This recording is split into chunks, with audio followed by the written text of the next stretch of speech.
निर्मला और निम्रा गांव में रहती थीं। वो दोनों सहेलियां थीं। दोनों कराची शहर में एक ही दफ्तर में नौकरी करती थी। निर्मला और निम्रा एक ही हॉस्टल में रहा करती थीं। हॉस्टल दफ्तर से काफी दूर था। हॉस्टल काफी बड़ा भी था। दोनों 8 फ्लोर पर रहती थीं और नीचे वाले फ्लोर पर मकान मालिक रहते थे। रात होते ही निम्रा और निर्मला को अपने ऊपर वाले फ्लोर से अजीब अजीब तरह की आवाजें सुनाई देती हैं। एक रात निम्रा अपनी सहेली निर्मला से कहती है, निर्मला, रात के इस वक्त 3 बज रहे हैं और ऊपर से गानों की आवाज काफी तेज सुनाई दे रही है। एक काम करो, तुम जाकर देखो और उन्हें मना करो, हमने सुबह वक्त पर दफ्तर जाना होता है। निर्मला ऊपर वाले फ्लोर पर जाती है और देखती है कि मेन हॉल का दरवाजा तो पहले से खुला है।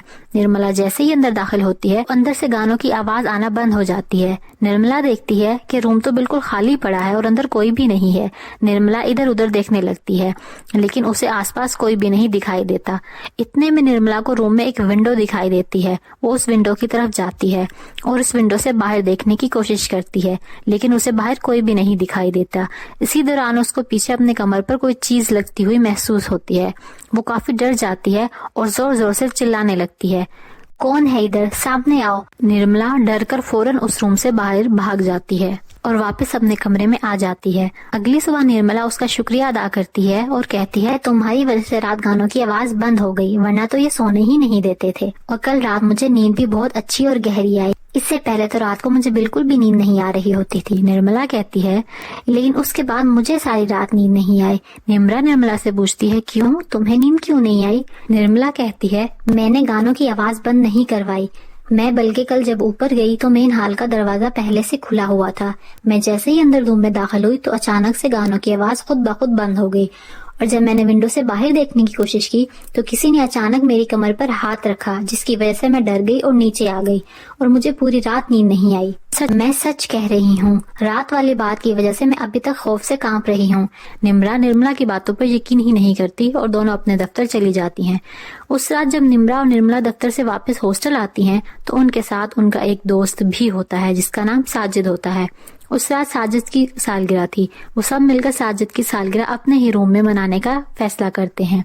वो सब साजिद की सालगिरह अपने ही रूम में सेलिब्रेट करते हैं और फिर सो जाते हैं।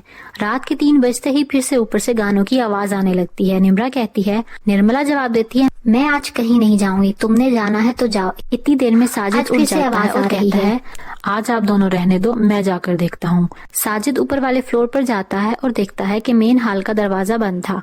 साजिद जोर जोर से दरवाजा बजाता है। इतने में दरवाजा खुल जाता है। साजिद अंदर दाखिल होता है और पूछता है, इधर कौन है? लेकिन इतनी देर में वो दरवाजा पीछे से खुद ब खुद बंद हो जाता है। साजिद ये देखकर डर जाता है और पूछता है, दरवाजा किसने बंद किया? साजिद की टांगे खौफ की वजह से कांपने लगती हैं। साजिद कहता है, ये क्या हो गया, मेरे पास तो इस वक्त अपना मोबाइल भी नहीं है। वो इधर उधर देखना शुरू करता है और निम्रा और निर्मला को आवाजें लगाने लगता है, कोई है, कोई मेरी आवाज सुन रहा है। लेकिन वो दोनों अपने कमरे में आराम से सो रही होती हैं। अचानक निम्रा को साजिद की चीखने की आवाज सुनाई देती है। वो फौरन उठती है और ऊपर वाले फ्लोर की तरफ भागती है। निम्रा देखती है कि मेन हॉल का दरवाजा बंद होता है। वो साजिद को आवाजें लगाना शुरू करती है, साजिद तुम कहाँ हो, तुम ठीक तो हो ना? लेकिन कोई भी आवाज नहीं आती। निम्रा फौरन से नीचे आती है और निर्मला को गहरी नींद से जगाती है और कहती है, निर्मला, साजिद ऊपर वाले फ्लोर में गया था, मुझे लगता है वो वहाँ बंद हो गया है। निम्रा और निर्मला दोनों ऊपर पहुंचती हैं और देखती हैं कि अब मेन हॉल का दरवाजा खुला होता है और साजिद रूम के अंदर खड़ा बाहर विंडो से देख रहा होता है।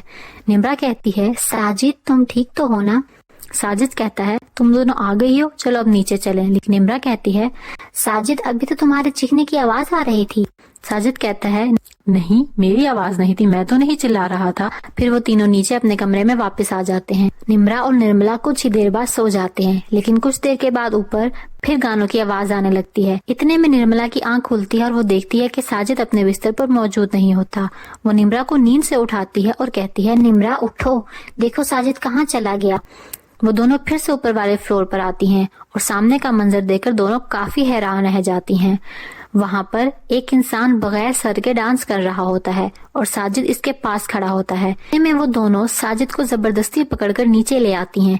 जैसे ही वो नीचे अपने रूम में पहुँचते हैं तो साजिद निम्रा को जान से मारने लगता है। निर्मला हिम्मत करते हुए साजिद को पकड़ती है और रस्सी से बांध देती है। वो उसके हाथ और पांव अच्छी तरह से बांध देती है। वो दोनों फौरन से मकान मालिक के पास आती हैं। वो मकान मालिक से कहती हैं, ये आपके हॉस्टल में ऊपर वाले फ्लोर पर क्या हो रहा है?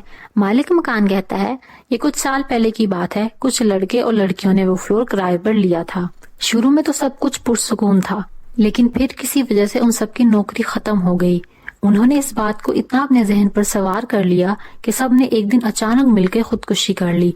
फिर उस रोज के बाद से उस फ्लोर पर पार्टी और गानों की आवाजें सुनाई देती हैं। हालांकि आवाजों से किसी का नुकसान तो नहीं होता, लेकिन सब इस वजह से खौफजदा रहते हैं। तुम दोनों की मर्जी है, तुम यहाँ रहना चाहती हो तो रह सकती हो, वरना अपना कमरा खाली कर दो। निम्रा और निर्मला खौफ से फौरन हॉस्टल को छोड़ देती हैं और अपने लिए एक नया हॉस्टल तलाश करती हैं। आज भी जब कोई उस हॉस्टल में रहने के लिए जाता है तो उसे ऊपर वाले फ्लोर से गानों की आवाजें सुनाई देती हैं, लेकिन आज तक किसी को भी इस हॉस्टल का असली राज मालूम नहीं हो सका।